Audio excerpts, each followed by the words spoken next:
The most interesting pageant content is back. Nel 2204, your pageant blogger host. Subscribe. Magandang araw Pilipinas and good day pageant lovers. Welcome back to our channel, and today's episode is all about beauty, power, and pasabog performances because we are talking about the highly anticipated Miss Universe Philippines 2026 pageant. Handa na ang mga kandidata para sa pinakaabangang Grand Coronation Night ng Miss Universe Philippines at talagang puksaan 2.0 na ito mga kapageant. For the past few weeks, we've witnessed the jaw-dropping beauties of every national contestants from the Miss Universe Philippines candidates. From Luzon, Visayas hanggang Mindanao, bawat kandidata dala ang kani-kanilang advocacy, confidence at signature walk, at ramdam mo na lahat na sila ay gusto na makuha ang corona. Siyempre, ang mananalo dito ang magiging official representative natin sa Miss Universe 2026 later this year.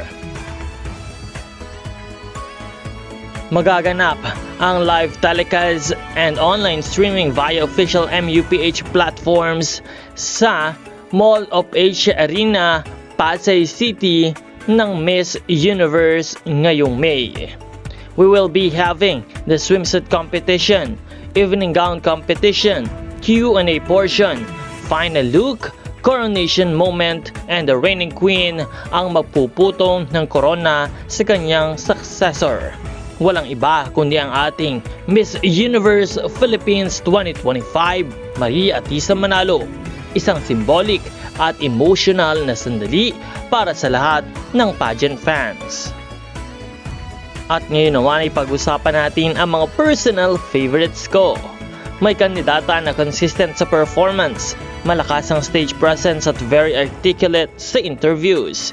May isa namang pasabog sa katawan at runway, pang international talaga ang galawan.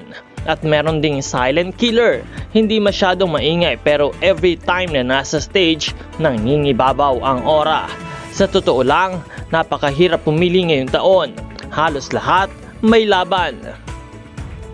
Ang tanong ng bayan, who will be the next Miss Universe Philippines 2026? Sino kaya ang susunod na magdadala ng bandera ng Pilipinas sa Miss Universe stage? And of course, we are looking for a candidate who has intelligence, authenticity, global appeal, strong advocacy at syempre pasabog na performance under pressure.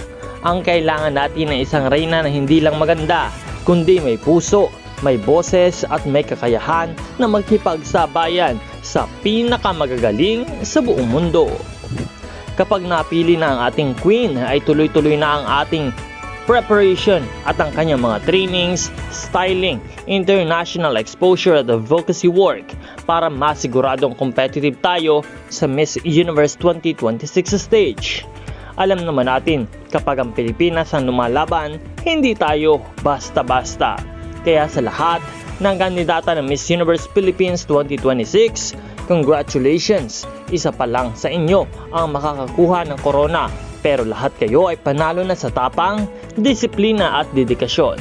Good luck queens at ibigay ninyo ang best ninyo sa Coronation Night. Dahil buong puso ng buong Pilipinas ang nanonood at sumusuporta. Miss Universe Philippines is Quezon Province! Who will be your next queen? This is Miss Universe Philippines 2026. Subscribe.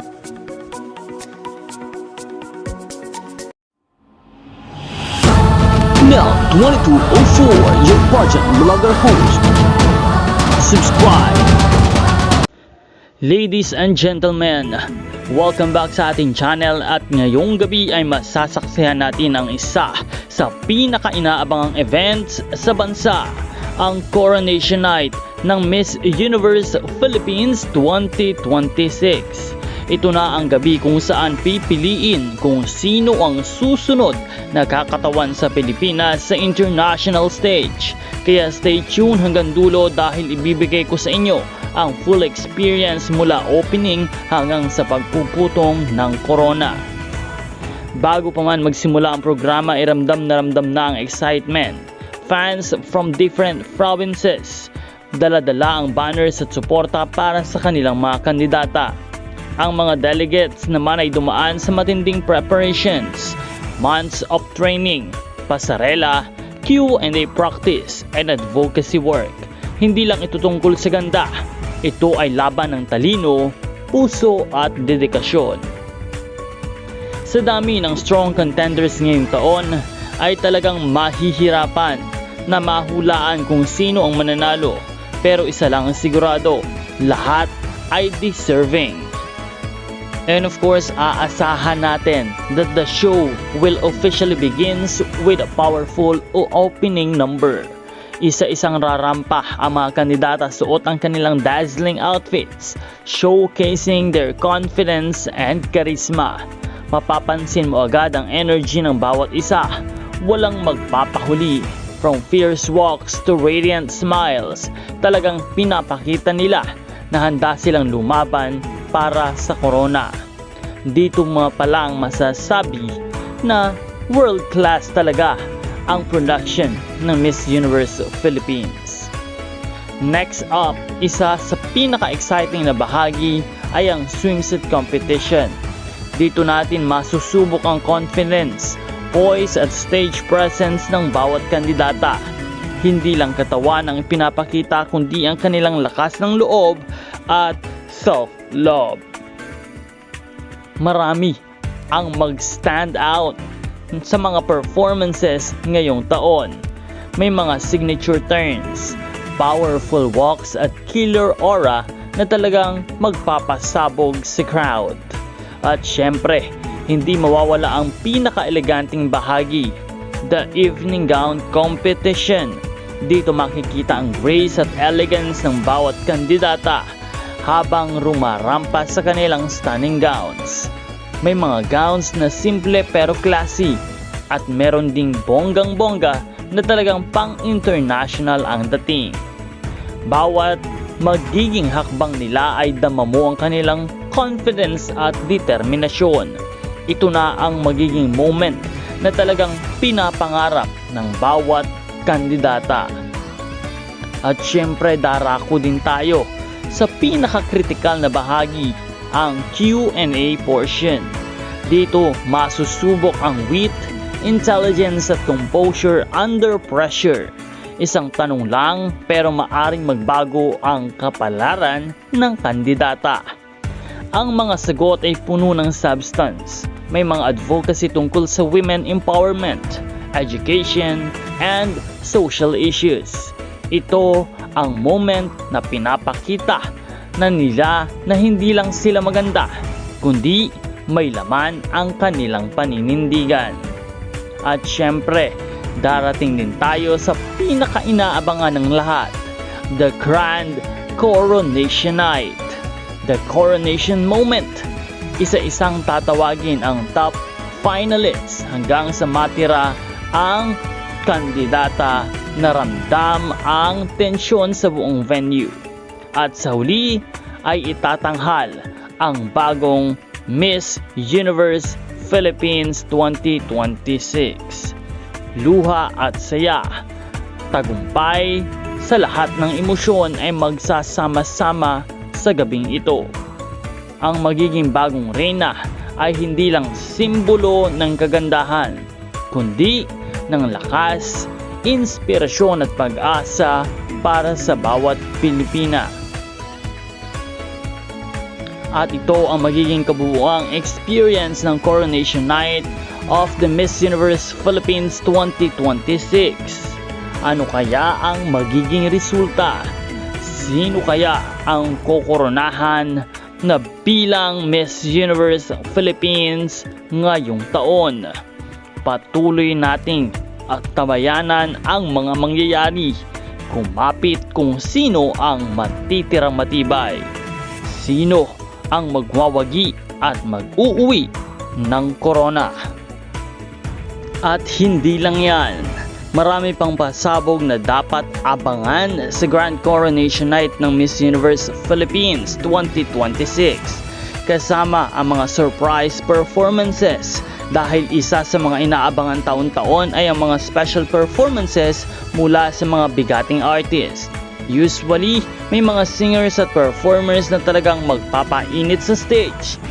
Kaya expect nyo na ang mga goosebumps moment na ito. Siyempre, ang mga special awards and dark horse candidates. Hindi lang top 5 ang exciting. Abangan din ang special awards tulad ng Best in Swimsuit, Best in Evening Gown at iba pa. Siyempre, nandyan din ang tinatawag na dark horse, yung hindi masyadong napapansin sa simula pero biglang papasok sa finals at manggugulat sa lahat. May mga kandidata na sa Grand Coronation Night ay talagang nagle-level up. From simple aura during prelims, biglang magiging total performer. Ito yung mga glow up na talagang pinag-uusapan online. Isa pang pasabog ay ang mismong corona.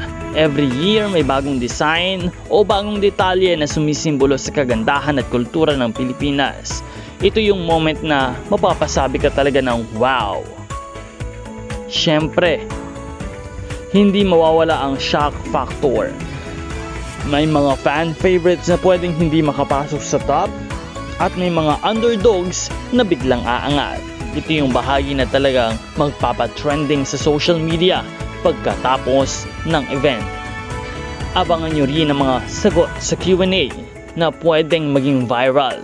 Yung tipong may lalim, may impact at tatatak sa puso ng mga manonood. At syempre, ang pinaka-highlight ay ang crowning moment na punong-puno ng emosyon, luha, yakapan at fulfillment ng pangarap. Ito ang dahilan kung bakit mahal na mahal natin ang pageantry. Kaya't kung ako sa inyo ay huwag kayong aalis dahil may malaking pasabog sa dulo. May isang kandidata na sa tingin ko ay manggugulat. Kaya't abangan nyo ito. Sino kaya ang susunod na mag-aangat ng bandera ng Pilipinas sa Miss Universe 2026 competition na ipapadala sa Puerto Rico? Sino ang susunod sa yapak ng ating reigning queen Maria Atisa Manalo at magiging susunod na Miss Universe Philippines 2026?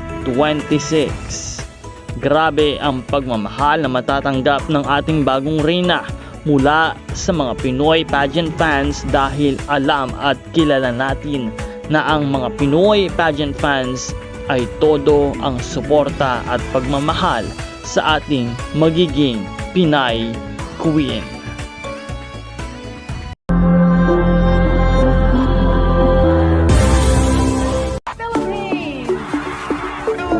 Good day, pageant lovers! Welcome back to my channel where you can always be updated about our Filipino beauty queens.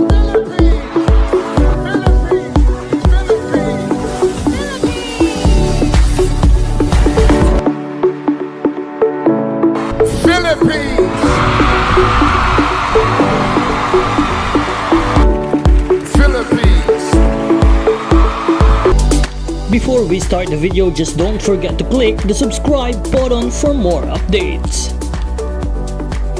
Miss Universe Philippines is Quezon Province! Who will be your next queen? This is Miss Universe Philippines 2026. Subscribe.